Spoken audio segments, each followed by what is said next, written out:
पलांटिया technologies ये एक ऐसा नाम है जो तकनीक, ताकत और विवाद तीनों का मिला-जुला रूप बन गया है। ये सिर्फ एक कंपनी नहीं है, बल्कि एक ऐसी शक्ति है जो नेशनल सिक्योरिटी, एआई और हमारे डेटा के भविष्य को एक नया आकार दे रही है। चलिए, आज इसी के बारे में पता करते हैं। जरा सोचिए, एक ऐसी टेक्नोलॉजी जो बनी थी आतंकवादियों को पकड़ने के लिए, अब उसका इस्तेमाल आम लोगों पर नजर रखने के लिए किया जा रहा है। ये हुआ कैसे?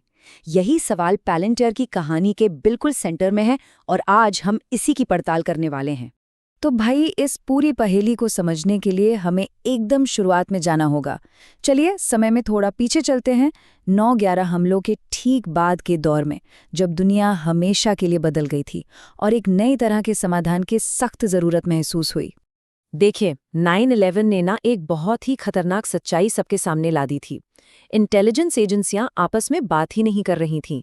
उनके पास जानकारी के अलग अलग टुकड़े तो थे, लेकिन कोई भी पूरी तस्वीर नहीं देख पा रहा था। बस इसी उथल-पुथल के बीच 2003 में पैलेंटियर का जन्म हुआ। मिशन था इन बिखरे हुए डॉट्स को जोड़ना। और सबसे दिलचस्प बात क्या है, उन्हें शुरुआती फंडिंग मिली CIA की ही एक वेंचर कैपिटल फर्म से। पैलेंटियर की असली ताकत डेटा फ्यूजन नाम की चीज में है। इसको ऐसे समझिए, मान लीजिए FBI के पास एक फोन नंबर है, CIA के पास एक पता है और NSA के पास एक ईमेल। अकेले अकेले ये शायद ज्यादा कुछ ना बताएं, लेकिन पैलेंटियर इन सभी टुकड़ों को एक साथ लाता है और अचानक एक संभावित आतंकवादी नेटवर्क का पूरा नक्शा सामने आ जाता है। यही है डेटा फ्यूजन की असली पावर। जो चीज आतंकवाद से लड़ने के लिए शुरू हुई थी, वो बहुत जल्द कुछ बहुत बड़ा बन गई। पैलेंटियर सिर्फ खुफिया जानकारी नहीं जुटा रहा था, ये धीरे धीरे मॉडर्न वॉरफेयर का एक जरूरी हिस्सा बनता जा रहा था। एक असली डिजिटल वॉर मशीन। $2 अरब से भी ज्यादा। ये सिर्फ एक नंबर नहीं है, ये अमेरिकी सरकार का पैलेंटियर पर भरोसे का लेवल दिखाता है। ये बताता है कि ये सॉफ्टवेयर अब कोई मामूली टूल नहीं रहा, बल्कि अमेरिकी मिलिट्री स्ट्रैटेजी के सेंटर में गहराई से समा चुका एक हिस्सा है। और अगर इस बात पर कोई शक है ना, तो खुद कंपनी के CEO एलेक्स कार्प की बात सुन लीजिए। उन्होंने खुद कहा है कि उनका सॉफ्टवेयर कई असली वॉर जोन्स में गहराई से जुड़ा हुआ है। मतलब ये कोई थ्योरी नहीं है, ये एक हकीकत है।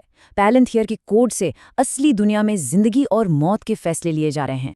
तो आप इस बदलाव का स्केल समझिए।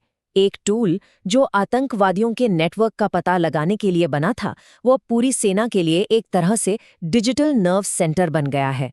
ड्रोन को गाइड करने से लेकर सैनिकों तक सामान पहुंचाने तक सब कुछ पैलेंटियर के प्लेटफॉर्म से होकर गुजरता है। लेकिन कहानी यहीं खत्म नहीं होती। असल में यहीं से मामला और भी पेचीदा हो जाता है। जंग के मैदान के लिए बना ये शक्तिशाली हथियार अब घर वापस आ रहा है। वही टेक्नोलॉजी जो दुश्मनों को ट्रैक करने के लिए इस्तेमाल होती थी, अब आम नागरिकों पर लागू की जा रही है। पासपोर्ट की जानकारी, टैक्स रिकॉर्ड्स, अपनी गाड़ी के लाइसेंस प्लेट, घर का पता। अब जरा सोचिए कि ये सारी जानकारी, जिंदगी के ये अलग अलग हिस्से एक ही जगह, एक बहुत बड़े डेटाबेस में इकट्ठा किए जा रहे हैं। यही पैलेंटियर की घरेलू क्षमता है। और इसका नतीजा क्या होता है? एक बहुत डिटेल्ड डिजिटल प्रोफाइल, एक ऐसी डिजिटल परछाई जो हर जगह पीछा करती है। ये बता सकती है कि कोई कहाँ था, किससे मिला, क्या खरीदा। ये शायद हमारे बारे में हमसे ज्यादा जान सकती है।